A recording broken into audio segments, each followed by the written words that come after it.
ആരം 3.5 അപ്പോൾ വൃത്തം വരക്കണതിന് മുമ്പ് 3.5 അല്ലേ.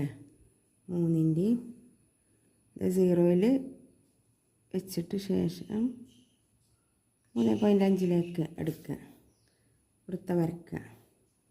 കറക്റ്റ് ആരം കൊടുക്കുക കേട്ടോ.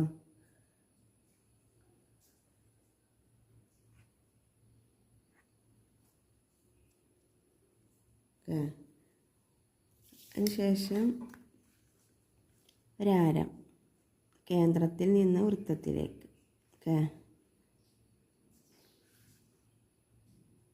നമുക്കറിയാം സമഭുജ ത്രികോണമാണ് വരയ്ക്കേണ്ടത്. അതുകൊണ്ട് കേന്ദ്രത്തിൽ 120 ഡിഗ്രി എടുത്തെങ്കിൽ ത്രികോണത്തിൻ്റെ കോണം എത്ര കിട്ടുള്ളൂ? 60 ഡിഗ്രി കിട്ടുള്ളൂ. അപ്പോൾ കേന്ദ്രത്തിൽ 120 ഡിഗ്രി. സെൻറ്റർ ലെവൽ ഇത് പിടിക്കുക, ഈ വര അല്ലേ, അതിൻ്റെ 0 വരയുമായി ചേർത്ത് വെക്കുക. അതിനുശേഷം 0യിൽ നിന്ന് 120 ഡിഗ്രി ഇങ്ങോട്ട് കൊടുത്തു.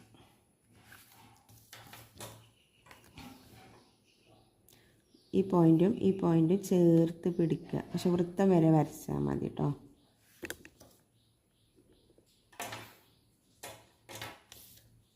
അതിന് ശേഷം പിന്നെയും 120 ഡിഗ്രി എടുക്കുക, കേന്ദ്രത്തിൽ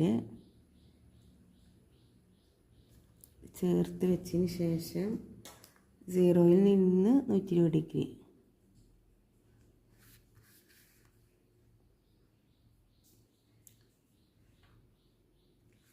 സ്വാഭാവികമായിട്ട് ഇത് 120 ഡിഗ്രി കിട്ടുകയാണെങ്കിൽ നമ്മൾ വരച്ചത് ശരിയാണല്ലേ. 120 കിട്ടി.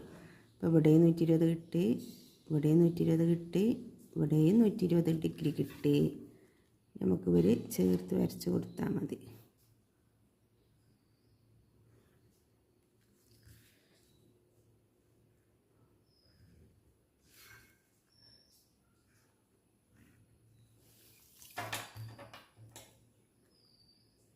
ഇവിടെ 60, ഇത് മൊത്തം 60, ഇത് മൊത്തം 60. സമഭുജ ത്രികോണമായിട്ടോ.